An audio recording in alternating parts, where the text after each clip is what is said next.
You don't procrastinate because you are lazy. If that were true, you wouldn't feel the quiet pressure in your chest when the task is still unfinished. You wouldn't keep thinking about the work while doing everything except the work. What you are experiencing is not a lack of care. It is friction. Invisible, psychological friction that builds the moment your brain predicts discomfort ahead. At first, it feels small. You open the laptop. You look at the task. And something inside you tightens just enough to make the next click feel heavier than it should. Nothing dramatic happens. No alarm goes off. But your brain has already started calculating. Effort required. Uncertainty ahead. Possible failure. And within seconds, it begins to look for relief. This is where most advice gets it wrong. People say, just be more disciplined. But discipline only works cleanly when the emotional cost of starting is low.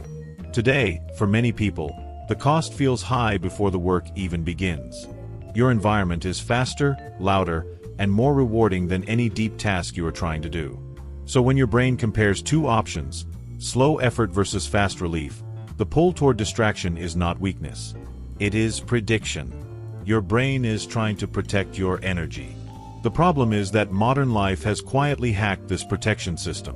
Every scroll, every quick video, every notification gives your brain a tiny reward with almost no effort. Over time, your baseline shifts. Normal work starts to feel unusually heavy, even when it matters to you. This is why you can genuinely want progress and still feel stuck in the same loop. Care is not the missing piece. Calibration is. If you pay close attention to the moment you procrastinate, there is always a very small window where the decision happens. It does not feel like a decision. It feels automatic. You reach for the phone. You open another tab. You tell yourself you will start in 5 minutes. But underneath that smooth motion, your brain has already judged the task as slightly too costly for the current moment. And here is the uncomfortable part. The longer this pattern repeats, the more believable it becomes. Each delay teaches your brain the same lesson. Starting is painful, avoidance brings relief. After enough repetitions, the behavior stops feeling like a choice and starts feeling like your personality. This is why so many capable people quietly conclude, maybe I just don't have the discipline. But watch what happens when the stakes become immediate. A deadline appears. Consequences get real. Suddenly, you can focus for hours. The same person, the same brain, the same task. What changed was not your character. It was the perceived cost of delay. Urgency temporarily overrides friction. This reveals something important. Your ability to focus has not disappeared. It has been outcompeted. The modern attention environment is extremely efficient at offering low-effort rewards exactly when your brain is most sensitive to discomfort. The moment work feels uncertain or mentally heavy, relief is one tap away.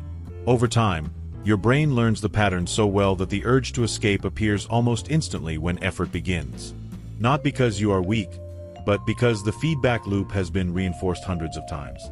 There is also a second layer most people never notice.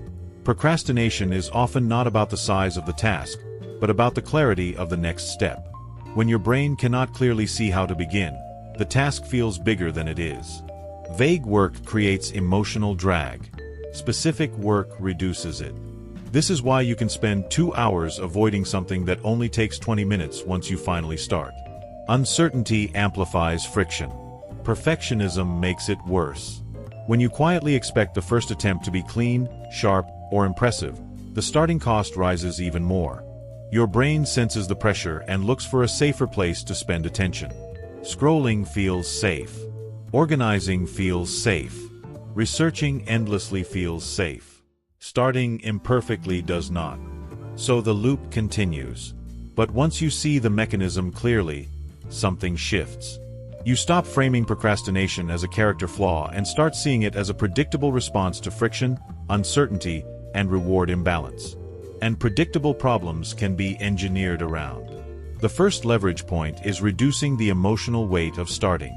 Not the whole project, just the first visible action.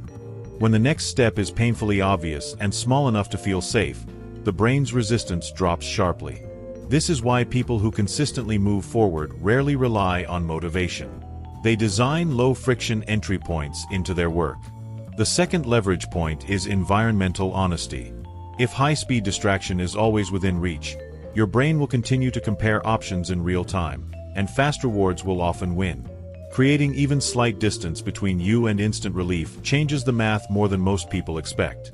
Friction works both ways. The third leverage point is repetition under calmer conditions. Each time you start work before urgency forces you, you send a new signal to your brain. Starting is survivable. Over weeks, not days, the predicted discomfort begins to shrink. The task does not become easy overnight, but it stops feeling unusually heavy. This is the part many people miss because it is not dramatic. There is no sudden transformation moment. What happens instead is quieter. The pause before starting gets shorter. The urge to escape arrives later. The work begins to feel more normal again. And that is the real shift you are looking for. Because the goal was never to eliminate resistance completely. The goal is to stop resistance from automatically winning. When starting becomes just a little easier than escaping, your behavior begins to change in ways that feel surprisingly natural. So if you have been stuck in the loop, understand this clearly. You are not broken. Your discipline is not missing. You have been operating inside an environment and a feedback cycle that quietly trained your brain toward avoidance. Once you see that pattern, you can start to rebalance it. And when that balance starts to move, even slightly, procrastination stops feeling like a permanent identity and starts revealing what it actually was all along. A learned response that can, with enough consistent pressure in the right direction, be unlearned.